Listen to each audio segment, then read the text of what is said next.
Chers amis, avec le livre de Bamidbar dont nous entamerons la lecture ce Shabbat, nous retrouvons un livre alternant parties narratives et législatives à la manière de Shemot ou de Devarim.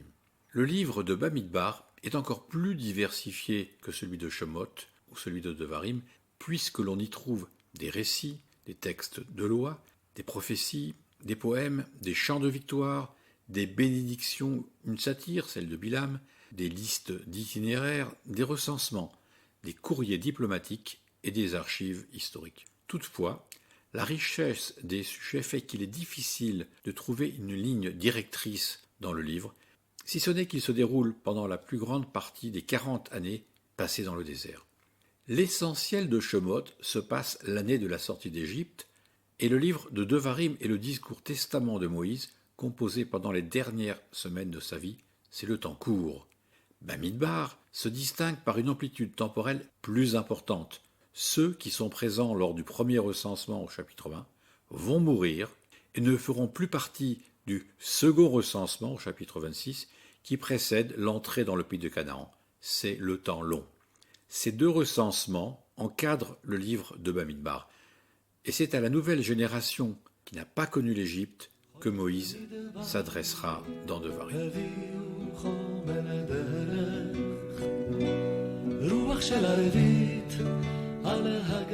La forme littéraire de Bamidbar.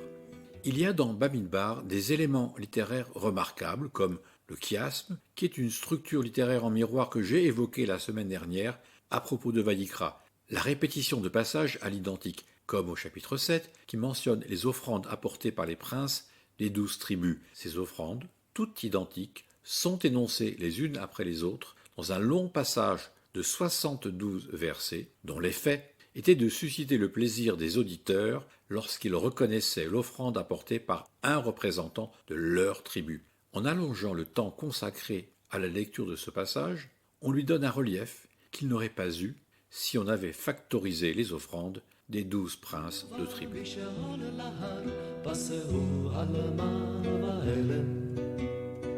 Il y a également des répétitions de mots par série de 7 dans le recensement des Lévites, à propos de la vache rousse ou de l'installation des tribus en Transjordanie. Et aussi l'anticipation lorsque des informations sont données avant d'être utilisées.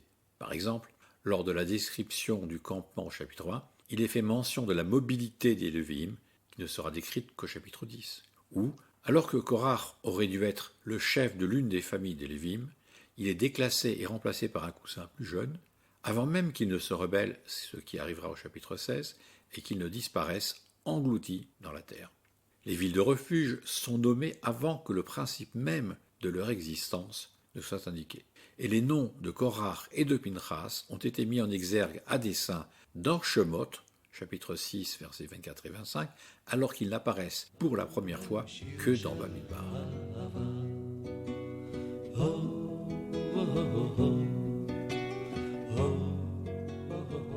Bamidbar, l'organisation militaire du camp.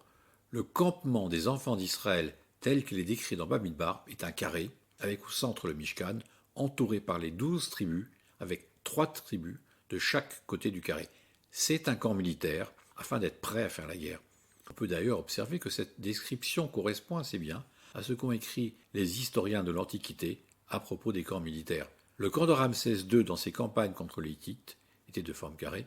La tente du roi se trouvait au centre du camp militaire, comme le Mishkan était au centre du camp dans le désert.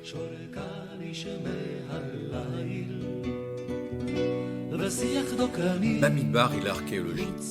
On a retrouvé en 1979 à Ketef Hinnom, au sud de Jérusalem, dans une tombe, 2 petits rouleaux d'argent contenant le texte de la bénédiction des Kohanim. Bamidbar chapitre 6, versets 22 à 27. Ces 2 rouleaux datent d'environ -600. Par ailleurs, une inscription excavée en 1967 à Der Hala, dans la vallée du Jourdain, mentionne le récit de Bilam. Vous savez, le devin qui avait voulu maudire Israël.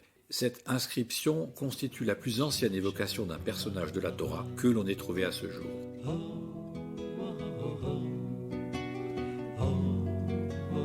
Bamidbar, le livre de la contestation. Le livre de Bamidbar décrit la longue marche vers la liberté. Moïse rencontre beaucoup de difficultés. Il est assailli de réclamations, il est critiqué, contesté. Le peuple se rebelle, Dieu veut le détruire. Moïse prend alors sa défense et menace même de démissionner. On peut voir Bamidbar comme une suite d'échecs à des épreuves auxquelles le peuple d'Israël est confronté, et seuls quelques individus s'en sortent avec succès. C'est le cas de Caleb, Pinchas et de Josué, qui succédera à Moïse. Toutefois, certaines contestations de la loi sont recevables, comme celle des filles de Tsolophrad qui veulent hériter de leur père, et à qui Dieu va donner raison, et la loi sera amendée.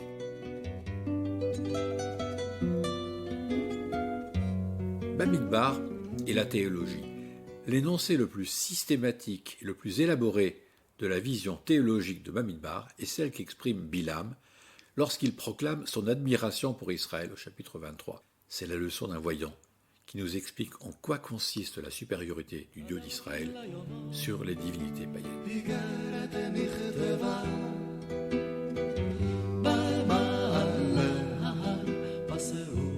Bamidbar, hier et aujourd'hui. La liberté est et doit rester un combat quotidien, car rien n'est définitivement acquis. Il ne faut pas renoncer et se laisser envahir par la nostalgie et le retour vers un passé fantasmé et idéalisé, symbolisé par le retour en Égypte. Nous observons que dans bien des pays où la tradition démocratique semblait durablement installée, des pans entiers de la société sont d'accord pour donner les clés du pouvoir à des autocrates prêts à se transformer en dictateurs. Préserver la liberté dans la société est aujourd'hui une gageure aussi complexe qu'à l'époque de Moïse. Le livre de Bamidbar est là pour nous le rappeler. Shabbat Shalom.